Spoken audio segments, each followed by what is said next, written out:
Hello guys! In this video I'm going to show you how to change the language on the Gardenscapes application. But first of all, I just want to mention, please don't forget to subscribe to our channel, because at 100,000 subscribers we are going to show you our YouTube revenue statistics and growth strategy, how to make money online. So let's jump into it. First of all, open the application on your device. That's my garden, and you find different buttons in the home screen. New, if you want to select another language, click to the settings icon at the upper right corner of the screen next to the coin button.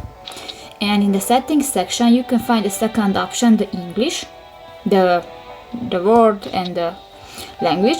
And if you want to select another, just select one and click to the circle icon and you can use this language. So that's pretty much it for this video guys. See you in the next one. Bye bye.